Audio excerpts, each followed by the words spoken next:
Welcome to the Cafe of Dreams, life made to order, where we're serving up the life you would love and all the personal and financial success that goes with it.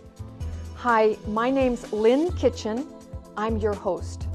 But I'm no ordinary chef, and this is no ordinary cafe.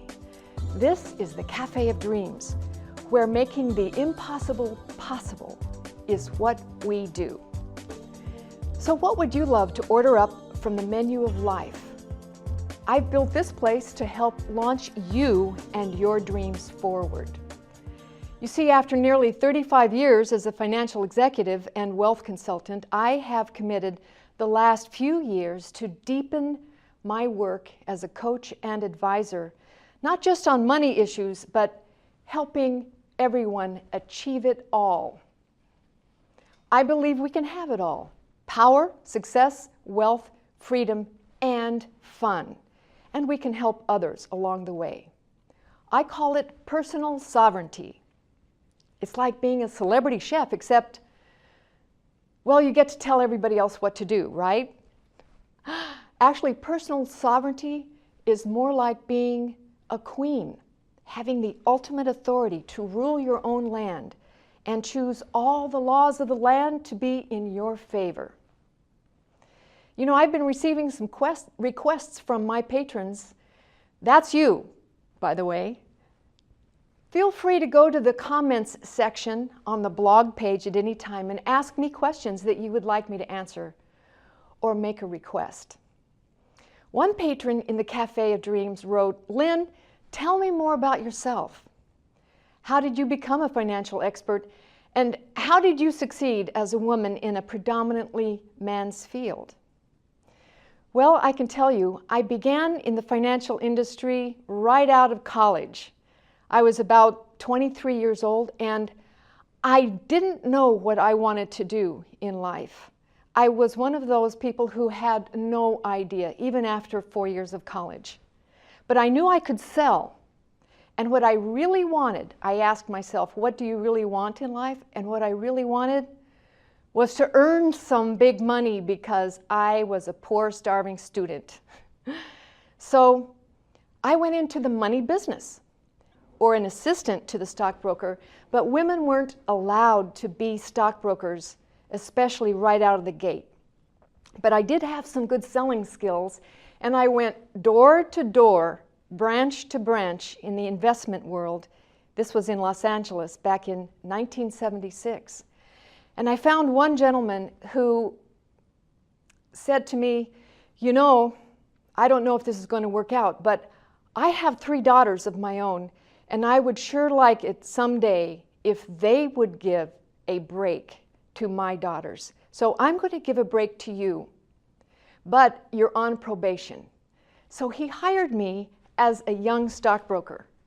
And in training, in the investment world, you go through about 6 months of training. And I was the only girl, well, there was one other girl from a different part of the country, and in a sea of men in that training. She and I kind of huddled together, studying hard.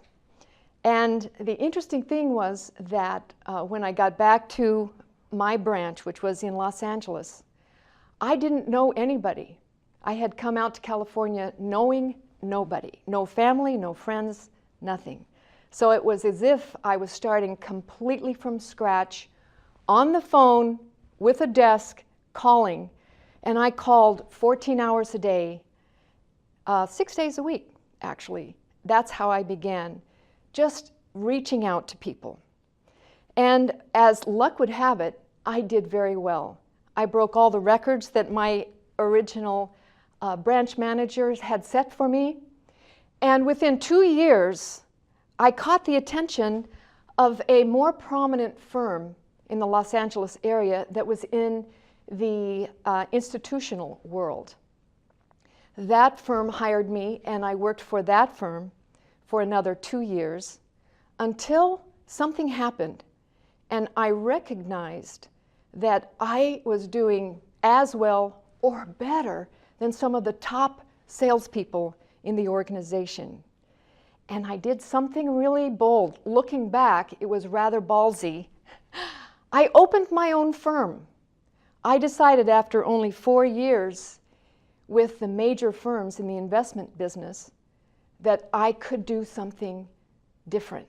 So I opened my own broker dealership. I was one of the first women on the West Coast to do so. There were a few others, but not many. And then I began hiring women as stockbrokers and men, and I built up that firm for about 10 years, and then I sold it. And after that, I joined another firm where I was one of 3 partners, and this was a bit of a shift from transactional investments to managing portfolios. We call it investment advisorship and money management. So I became the president of that company, and for the last 15 years of my career, helped build that company. And what I loved is that in my spare time, I would teach investment practices to adults, almost 15 years at the Pacific School of Finance, to help people really understand what it takes to invest. What is a stock? What is a bond? How do you buy? How do you sell? How do you determine what's going to be good? What is risk? And I really enjoyed teaching. But after a period of time, I was noticing within myself, and of course it's a rather stressful industry as you may know, I was noticing in myself that there was something missing. There was just something missing. I was very successful making fortunes for lots of other people and doing very well myself, but there was something still missing. And it took a rather dramatic wake-up call, stage 4 cancer and a life-threatening illness, truly, to get my attention. And because of that, I decided to retire and let go of quite a bit of stress in my life.